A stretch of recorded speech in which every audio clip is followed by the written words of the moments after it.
That'd be good if people did come. But in any case, we might do the session next Tuesday again, just to make sure that everybody had enough time. I'm very sorry that I didn't. I mean, honestly, a day before I was giving my last presentation at the conference, my computer broke down. I just That's all couldn't. right.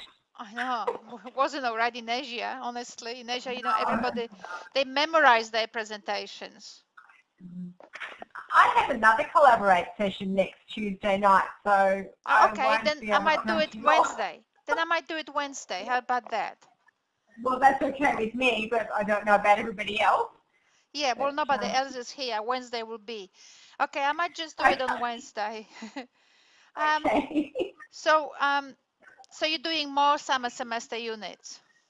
Yes, I'm doing 3, so I've got quite a lot on my plate. Yeah, well, this one is not as hard assignment as it seems. So literacy, do you have problems? Any problems understanding that assignment or anything? It took me a little while to get my head around it, but Yeah. I just kept looking at different YouTubes and different ways of putting things together, and I think the penny has dropped and I understand what has to be done, but I haven't started putting it together at all yet. Okay, so the mistake, as I said in my previous Collaborate session, the mistake that makes a difference between a low mark and a higher mark is how we conceive literacy. So, for example, that paper by Ockerman, Maren Ockerman, is very important. She's actually a friend of mine. We do a project together on literacy. She's from Stanford. And that paper is quite good because very nicely, in an easy language, she summarizes the difference between old-fashioned teaching and concept of literacy as a result, and the more modern one, where we engage, where Okay. literacy is the tool that enhances our engagement in the world. Yes. So when people sometimes, when I get assignments from students and they say to me, oh, well, I'm literate because I can do Facebook, I can do whatever, these are lists. This has to be argued. This has to be said, okay, so how do you use Facebook to illustrate to me that you actually use it as a literary tool, as a literacy, as a life enhancement tool, as opposed to in a simple way, which means not actually getting as much out of Facebook as you could actually. But if you don't want to use Facebook for complicated things, well, how do you utilize your own mind and your own creative and critical thinking skill with literacy skills? How do you do it? So that's what I'm after. Because Okay. in the curriculum it says that the Melbourne Declaration says that we want students to be critical participants in the knowledge society, and that's very different from people who like machines. Wake up, turn on the television, go to school, come back, turn on the television, go to bed. Anybody can do it.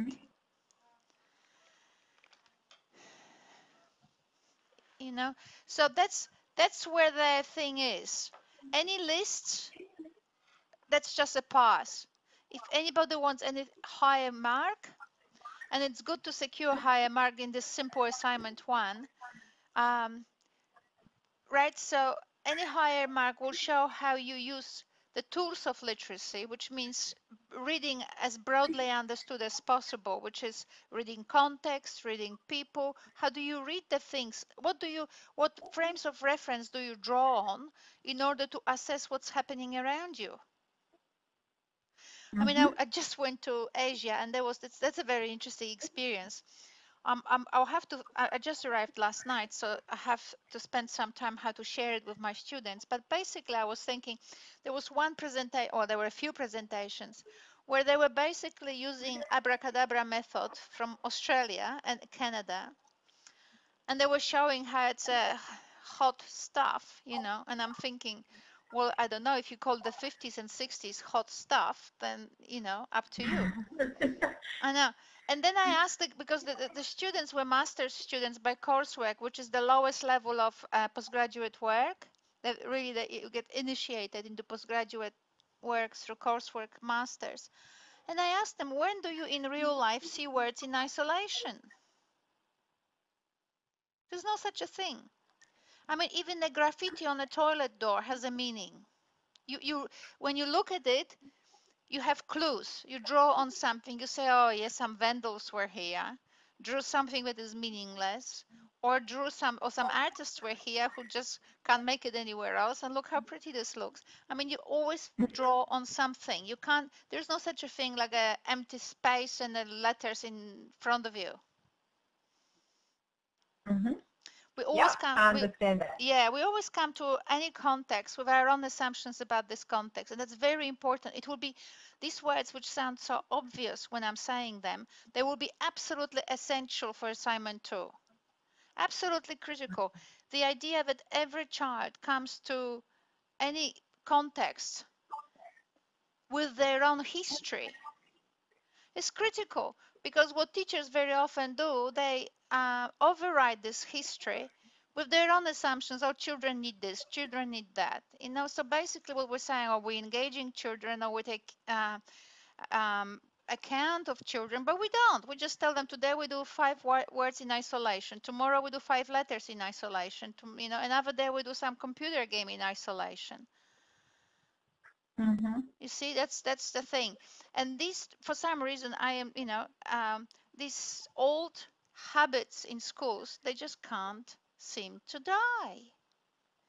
I don't know why these bad practices are still alive. There's the world out there, and our kids are still sitting and saying, and doing things from one book, one picture, exercising letters, like for their own sake. I mean, I don't have a problem with children exercising their literacy skills, including things like discrimination of letters and sounds. That's fine, but it has to be for a purpose, because we never actually engage in literacy without a purpose. And here it is, another one. So in your assignment, I would want to see what kinds of purposes inform your literacy practices. Well, like, I don't know, what do I do on Facebook? I get all my conspiracy theory friends on it. So I read stuff, about UFO. I love it. I don't want that dimension of my life to be killed just because they don't show it on a normal television. What do I do? I learn about agriculture. I mean, I don't grow anything, but I would like to know about permaculture. So I'm learning about people. I'm learning what people do. I have a purpose, and the purpose is to broaden my horizons, to see some things that I don't actually normally have in my life. I don't have time for it. But I do want to know what people do in these things, because, at least I use YouTube, and YouTube you can use not just for watching lectures or music. There's piles of lectures and science festivals and all of that, but there's also a community on Facebook. On Facebook you can find, I mean, as soon as you watch something, you can actually, on the bottom, you've got dialogues. You can leave comments, you can tell people things, you can tell you don't like what they said. I mean, there's a whole community, and these communities are very important, because it seems like you have written a word or so, or a comment, and they come back. And I have actually made friends this way. It's unbelievable. I made comments somewhere, and I become friends with people I've never seen, and they were commenting on some videos, and they were sending me responses to my comments. Just, so what I'm saying is the purpose is the thing that comes out from your history. Your history informs your purpose of using literacy tools, and that purpose also focuses how you read the context. I'm not interested in things. If you're not interested in particular things in the situation where you are, you don't see them. But if you're interested, you'll be the only one from everybody else who saw that particular thing.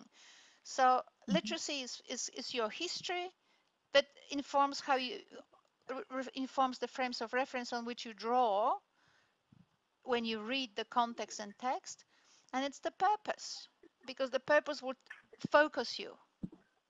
So these things have to be in assignment 1, and they will be absolutely critical for assignment 2. Absolutely critical. Children's histories must be recognized, and if they are recognized, they will be engaged, truly engaged, on their own terms, not just as a teacher sort of beats the drum and children run. And and the purpose, children need to engage for a purpose that they understand. Otherwise, they just boringly repeat and reproduce. And that has nothing to do with the Melbourne Declaration, which says we want children who are critical participants in the knowledge society. You see? Just two things we learned today, the purpose and the history. And we're doing this for assignment 1 and engaging these concepts in assignment 1, and there will be pillars, the core statements for assignment 2. That's how they are linked. They're not two separate assignments, even though they may seem that one is about you as a literacy learning person, and the other one is how you're going to teach literacy. They actually are the same assignment, just a bit differently.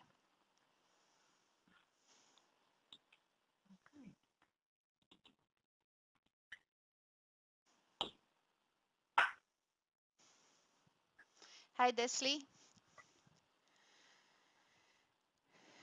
Okay, so anybody wants to say something intelligent or not intelligent?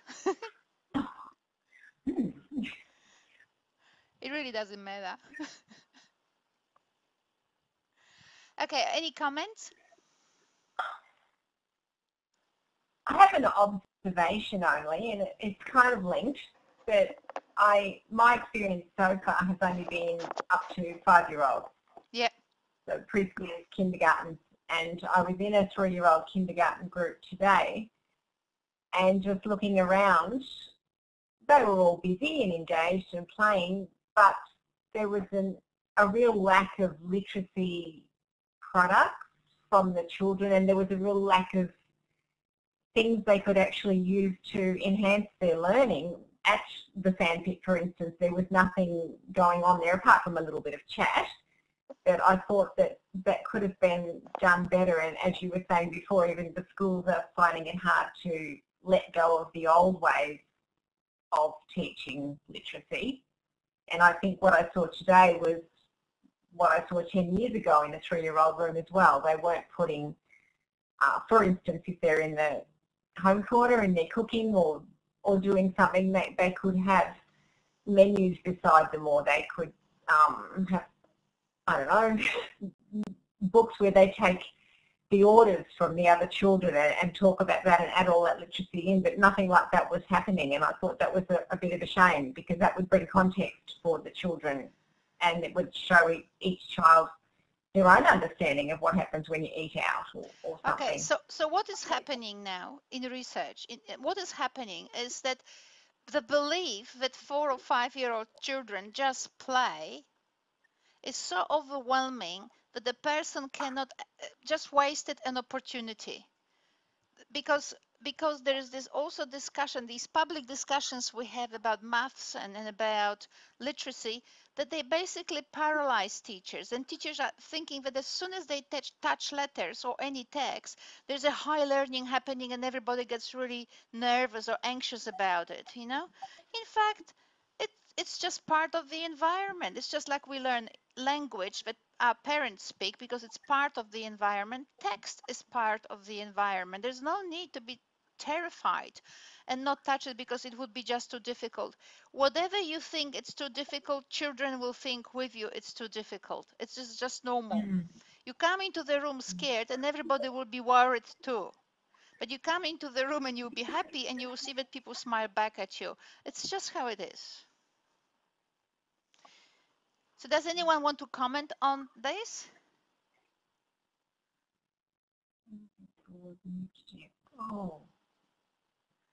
Oh, that's a bit of a shame, Deb.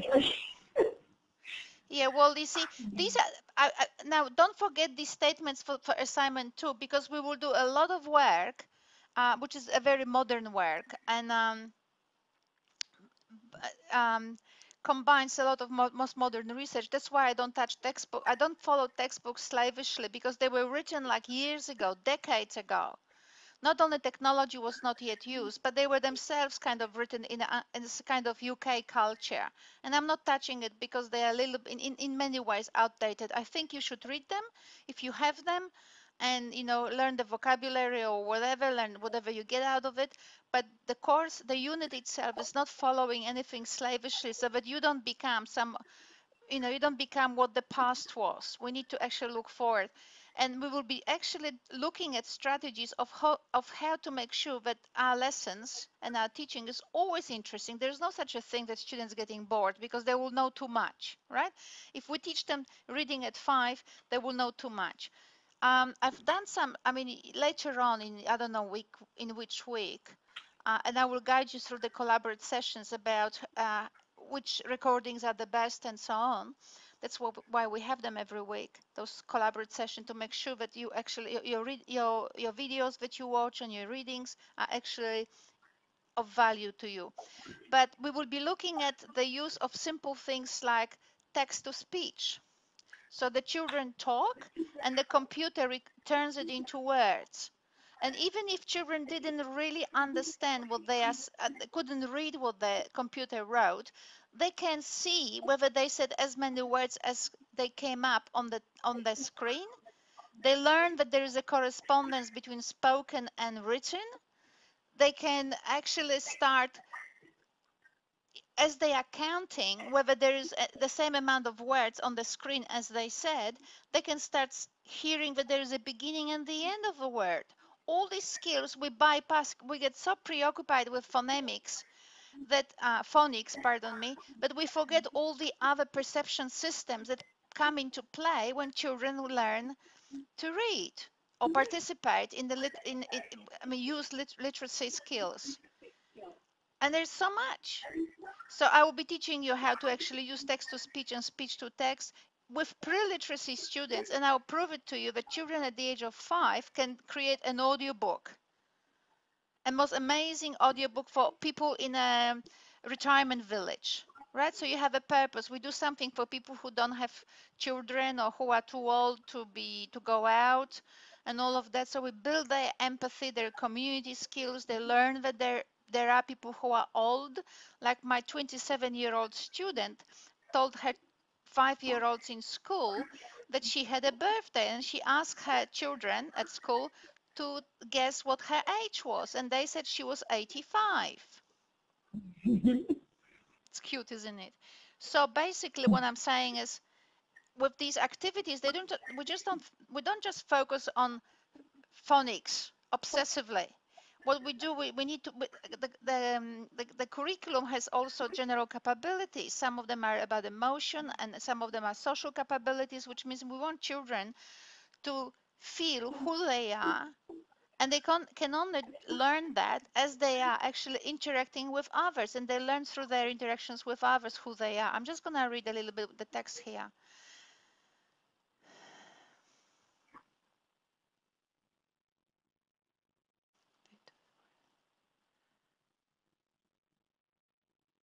Exactly.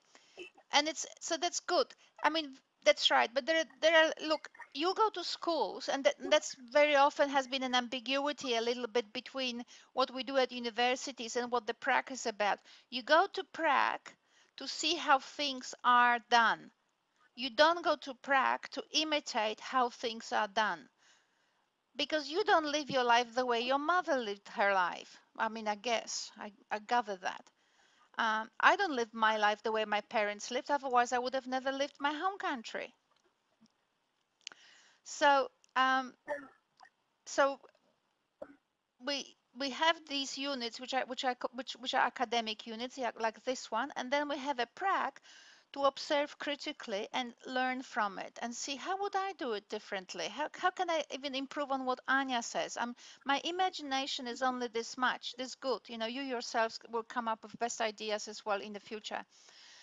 So just playing, I mean, I will be emphasizing technology for 2 reasons. First of all, because technology, you need to learn skills, technological skills. You need to through this unit. In order to finish this university, we have, for all students have to pass what's called uh, the technology or ICT graduate attribute. They have to actually be proficient in the use of technology. But I also want to play with you with technology because I want to expand your understanding of what technology does and its role in teaching. It's not about just doing a stupid game at the end of a class. It's least what technology is about. In fact, I would advise not to do it because it can only distract students. but you can actually intelligently engage technology. And what we are as creatures, we are multisensory, and I will teach you later on what that means. It doesn't mean that we just have 5 or 6 or 7 senses. What it also means that for each sense you have a billion or millions of cells.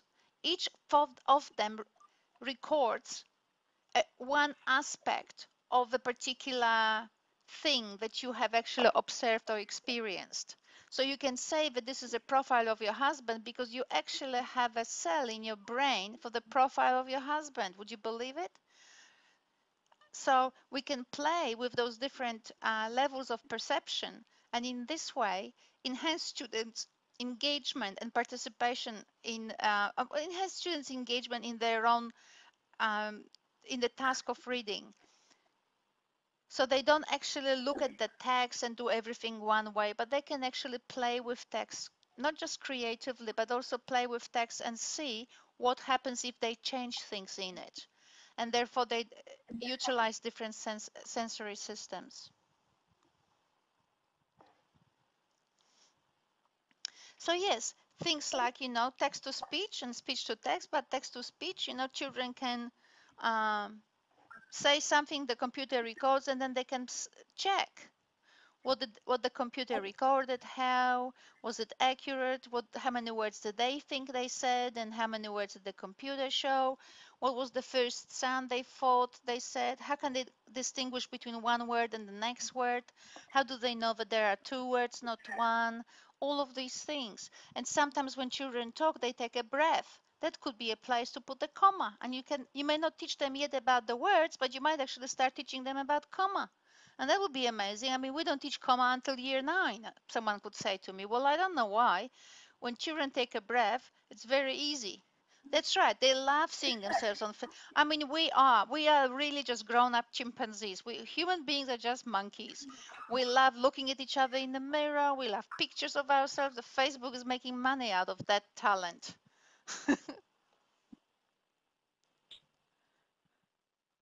Absolutely.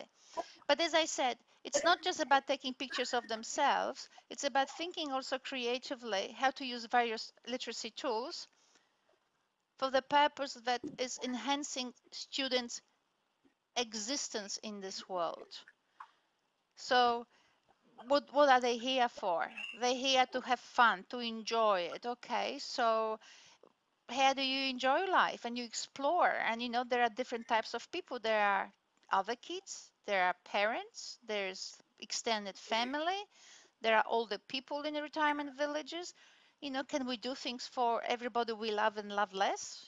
Someone we love a lot, we can do something for them. Someone we love a little bit less, but still love them, we do something else for them, and so on. We can create a packet of cookies with the first letters of our names, or we can, and send it to a retirement village. We can do so many things while at the same time learning about ourselves, acquiring our own confidence. If someone smiled at me because I gave them an audiobook or I gave them a packet of cookies, I feel good about myself. I must be nice. I must be nice. I must be nice. And you can even teach them these mantras, I am nice, I am nice, I am nice. How do I look when I am nice? And they can draw things and they can write word nice and so on. And that would be their own profile. They can create a book about themselves. Do you see how you can just basically move from one activity to the next? But you can only do it when you actually follow the good bits in the curriculum, which is we will start in this collaborative session too, just talking only about general capabilities, because the other bits I'll leave for assignment 2.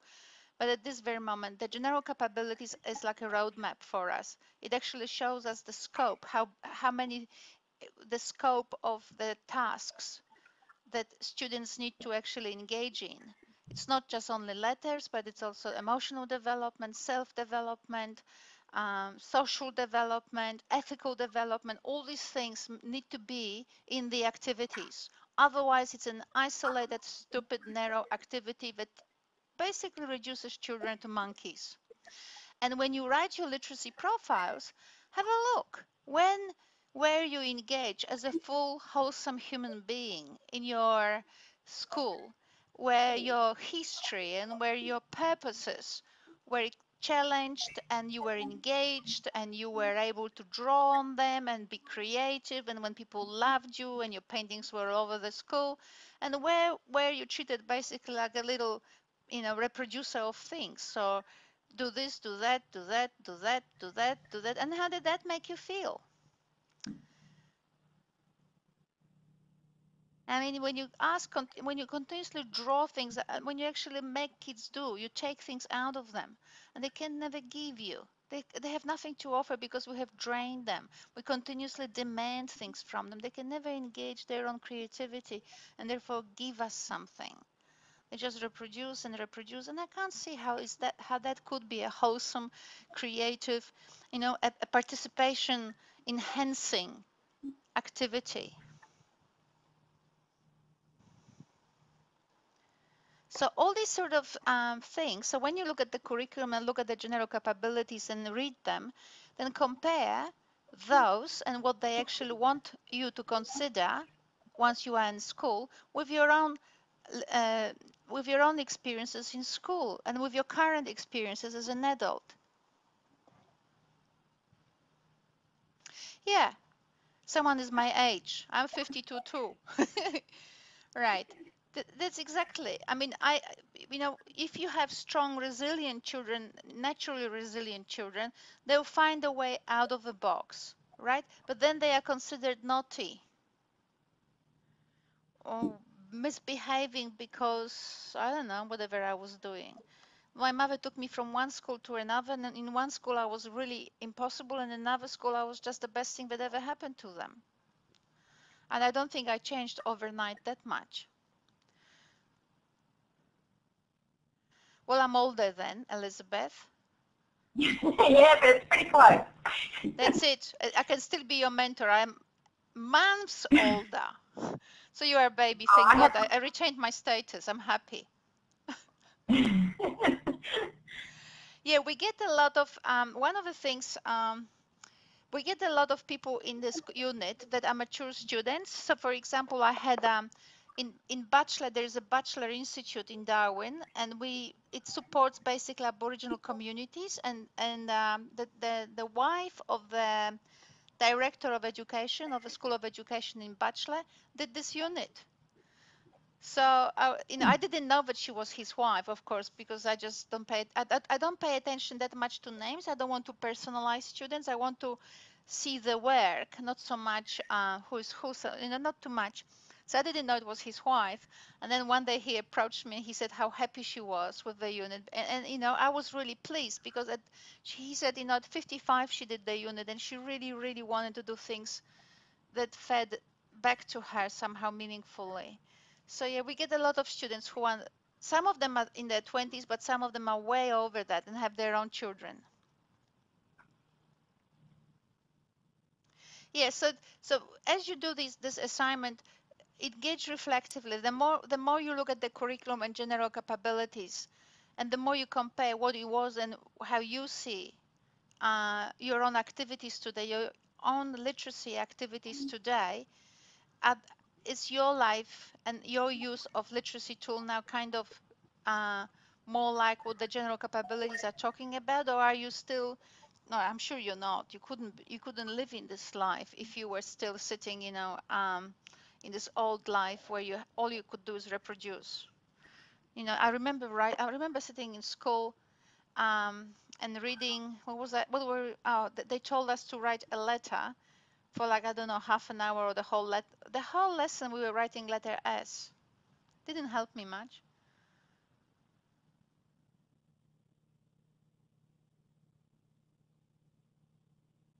Yeah. Yeah. The thing with reading, this is very interesting.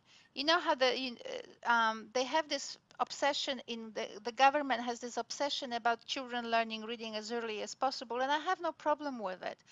But I am also connected to some families that actually do homeschooling. And I have to tell you that sometimes homeschooling families, they don't delay reading as such, but they don't force it on children.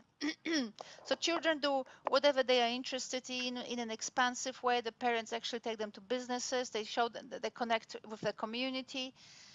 But the reading is not really pushed on them. And I remember that in this particular family, I'm thinking the kids went to Steiner School only when they were about 10 and 11. And they became straight away the teacher's pet. And that's when they started actually to read in a systematic way at that age, not earlier. The brain for language, in order to speak, you need to develop it straight away. Like if you don't learn to speak, if you're not actually in an environment where people speak any language until you are 11 or 18 months, 18 months of age is, I think, is the cutting point. You will have problems. You will have problems if you're not utilizing language at all until you're 11 years old. You definitely will have problems. So 11 is just the final cut, but the first one is 18 months. But language is different. Writing is a different thing. You know, writing, and for writing, we do develop a little bit of a bump on our brain, apparently, on your, I think it's on your left side, somewhere on the bottom of your head, I think. We develop, or on the right side, maybe probably on the right side. So we develop a little bump, literacy bump, but you will develop that bump whether you start reading at the age of 3 or at the age of 92. You will still get the bump. So the brain will create it as you are learning to read. It's like a muscle, basically. Now think of reading also. We're dealing with little children and newborn. You will never have, or your children, basically nobody will ever have as many neurons in their brain as they did when they were just born, right?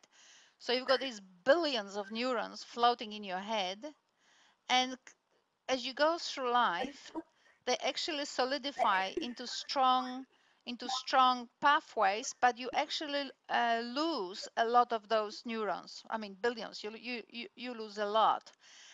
The thing is, if you teach reading without music, without movement, without using all the without senses, you know, without smell, without, you know, you can teach reading by making children do cakes and they put their fingers in the dough and they do things and they smell it. Honestly, if you don't utilize all their senses, what do you think will happen? These potential connections between music and writing, which we know is there naturally, because everything is about rhythm, really. Everything, whole life is just one beat. But if we don't utilize them, if we teach them just, you know, in one specific way, we actually are not helping children to maintain those neurons in their brain and to use them so that they actually stay there. We are contributing to their attrition. There is no, I mean, there is no other job on the planet more responsible than an early childhood educator. If you have these kids from the age of 2 till the age of 9, that's it. By the time they are 6 or 7, your education is over.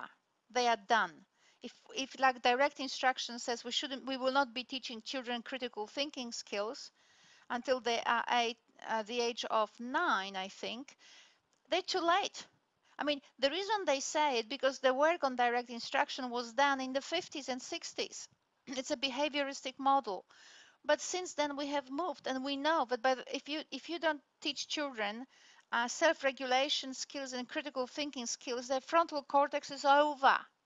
I mean, it's finished. The game is over. I can't remember exactly the research. I should actually reread it and tell you exactly what it says. But basically, if children do not utilize their frontal cortex for critical thinking and until the age of 6 or 7, it's over. You don't have to strain yourself too much. You have actually stopped them from actually seeing the world in more than one way. This early age is so important. So when we are so obsessed about making sure that they type FISH for fish as opposed to something else. We obsess about it, but we could actually think about how they could utilize the word fish in what context, for what effect, for what impact, and what impact will therefore be on them if they actually talk. There's this proverb: teach someone to fish and you save their life or something, because they will have a job or something. And you can send it to another child or whatever. You can do a lot. You can engage children in a lot of meaningful activities whereby they use a word like fish or some other word in a way that not only touches the recipient, but it also touches them. And now we had or you can create a song together out of this, so they can sing out things, not just only write, and they can walk them. And because language has a rhythm, and every language has a different rhythm. If you actually draw on your understanding of foreign, yeah, that's the one, I can never remember it. Thank you very much, Leslie. I'm gonna actually copy it now and put it into one of my PowerPoints, because I always forget it, and I keep seeing it every day, every so often, and I just forget it. Anyway, so what was I saying? We can, by engaging multisensory modalities and enabling children to sing, we are all a rhythm. And that's what I was saying. If you actually listen to someone who speaks English, not even me, because I'm a little bit better at it, but say someone who is from Indonesia, or yeah, me too. It's very good, isn't it? Yeah. So children from people from Indonesia, or people from Italy, if they don't actually work hard on their English, you can hear them talk like this. It's a staccato rhythm, right? Because the rhythm their language uses is a bit more staccato, whereas English is a little bit flowing, very long, and kind of singing. Right, so you can make children walk to the intonation and stress the first consonants, because the first consonants in English are very pronounced. That's why you use the funny P's. I forgot. I forgot what it's called, but your P's and T's are very, very strong, because they are pronounced for a long time. So so when you make children write, you can make them walk and pronounce these first consonant and the last consonants also very long. And it's fun for them, because for a little kid everything is fun. The sun shines and it's fun.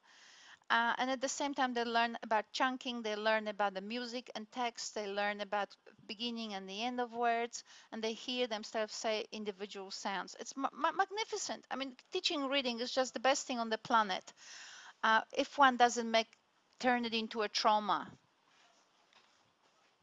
So all these things I'm telling you, they are very important for our assignment too, but you can now think, if you actually experience anything like this when you were actually taught your literacy skills, and how diverse are you in the use of literacy tools today, that your engagement with them also enhances your life today. So is it just one way, just reading assignments, or is there anything else? Like, as I said, Facebook can be seen that I talk to friends, but Facebook could be seen as reliving experiences of friends, so that they add to you, and as a result, they build you up because you're friend as well, right? I know that it's just a word game, but when you actually articulate it this way, a simple conversation with a student is showing that it makes you, when talking like this about, not with a student, with a friend on Facebook, when you talk about it the way I just did, it shows your reflection, and it shows that you will now be able to create a learning experience for your students in school, where talking between children is not seen just as talking, but it is about sharing emotions and building up one another and making someone happy that the other person had a good experience, or teaching each other how to actually get out from bad experiences and start feeling better and better. So, one child is not happy and another child smiles at them, or tries to find ways of pacifying the situation, right? So interactions are very complex. And when you actually look at it from this perspective, you can see how much is actually happening. And therefore, in your classroom activities, you will actually be able to look at interactions between children as building, expansive, as enabling children to monitor and gauge their emotions, and also rephrase them and change them, reframe them, sorry, and change them in a gentle way. So if someone is upset, you don't hug them because they hate it, but you just smile at them. And then gradually you learn to actually engage that student. Gradually, you engage the student. So children learn all of these skills. So all of this is present in the classroom.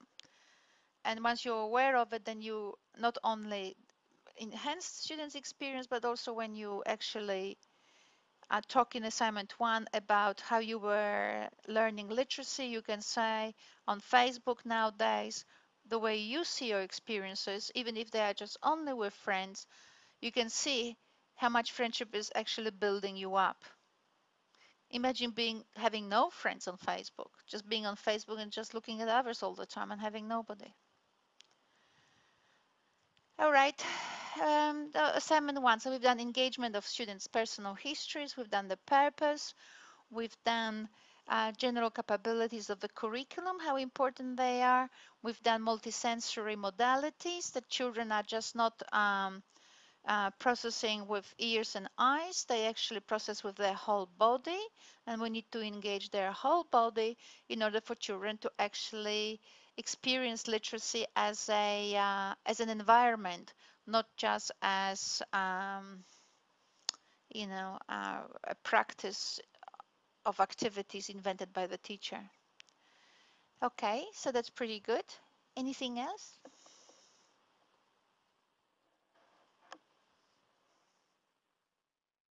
Hello? The whole body is listening. In fact, that's how we teach languages. We actually put the language, like if we teach French, we drive the sound through big loudspeakers, and we actually we filter the sound a little bit for it to be like a little bit more muffled. And the children through their body experience intonation because it's like in a disco environment. It hits your body and you feel the beat of the language. You don't have to do it this way. If you don't have the tools for it, I can show you how we do it. We use Audacity, which is a free system, and we filter it and we leave on lower frequencies in the sound, and then we run it through the speakers, and children just feel the intonation, they walk to it. But you don't have to do it this way. You can just basically make children walk to the beat, and then reflect on the length of the words, on the length of the first sound, on the loudness of the last sound in each word, and they become more conscious and they see it as fun. Yes, and it is a whole body experience. It is. And this is why we don't like listening to ourselves when we actually hear ourselves on a tape recorder, because we sound differently. Because when you talk, you hear yourself through your skull. But when you actually, dare I say, remove a skull and you hear yourself on a tape recorder, you sound very different because your voice is no longer inside of you, it's outside. And you think, is this how I sound? Is this how I sound? Is this me? So multisensory modalities is very important. And then within multisensory modalities, we have different cells targeting different aspects of modalities. I will deal with it when we get to assignment 2. But I want you to be aware of something that I kept stressing at that international conference where I went to. And a few people were walking behind me and repeating it behind me because they thought it was amazing. Well, it's not me, it's the professor of neuroscience. Well, all neuroscientists say it, but especially this one that I follow. His name is Ramachandran, and he's very famous, and he says that perception is problem solving.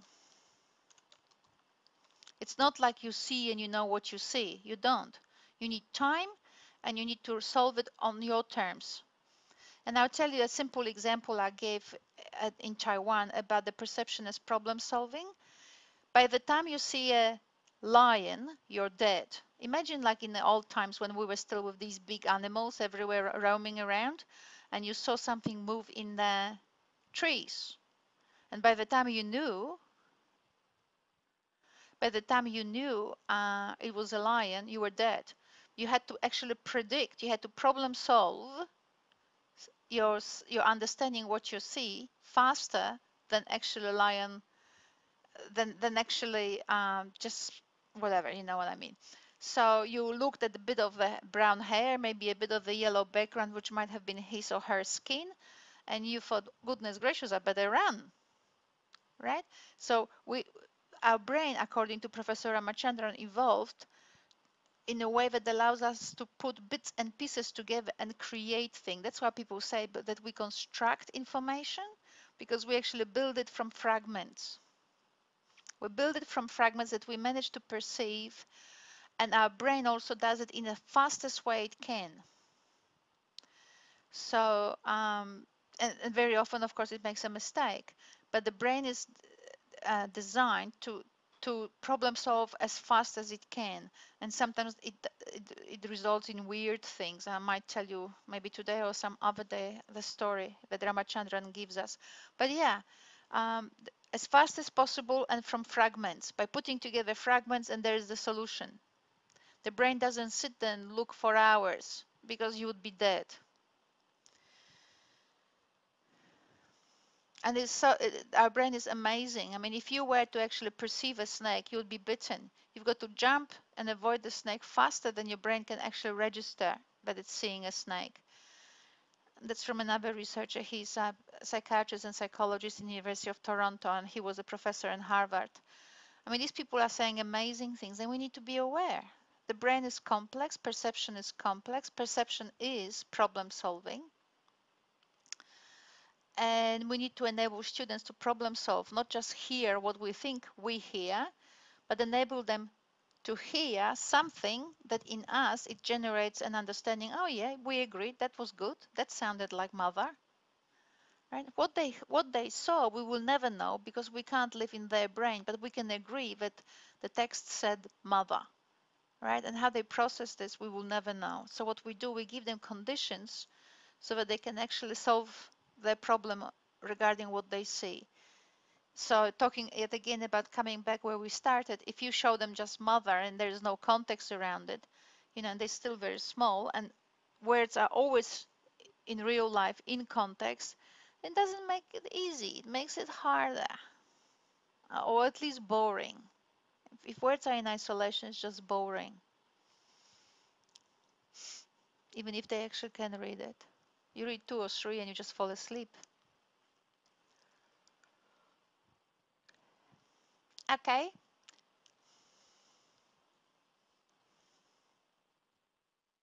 Any comments?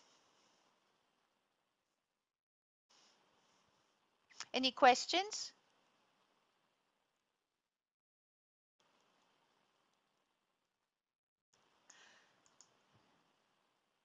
Can you hear me? Not at this stage. Okay. Well, all right, great. Well, I have finished my story because I think I want to respond to your questions, whatever questions you might have regarding this module, rather than just keep telling you a story. I've been talking for about 50 minutes. So would you like to ask me something, or would you like to wait until Wednesday? On Wednesday, we will create a new collaborate. Next collaborate will be on Wednesday.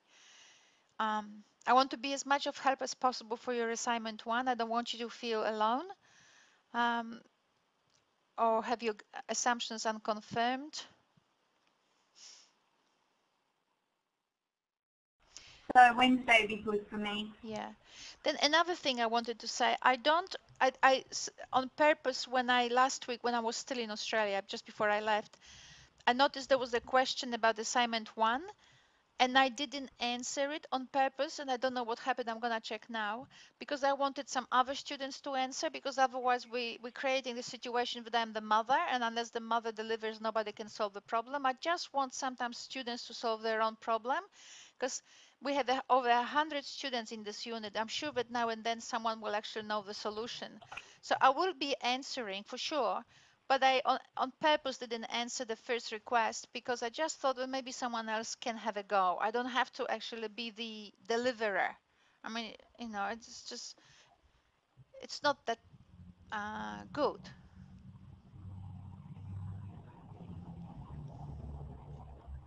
So that's all I wanted to say about the discussion board. I will be talking, but I also would love students to engage and actually answer themselves, not just me only.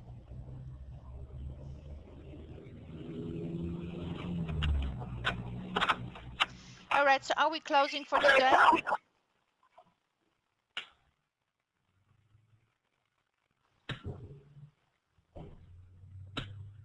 Okay. All right. Well, we're not. Yes, thanks, Anna. That's good. Okay, so I hope you took some notes. I will write them up. I write the points we made on the discussion board as well, so you have a summary. And yeah, I'll see you on Wednesday at the same time. Okay. Thank you. Yeah, nice talking to you guys. Really enjoyed it. Thank you. Thank you. Bye. Bye.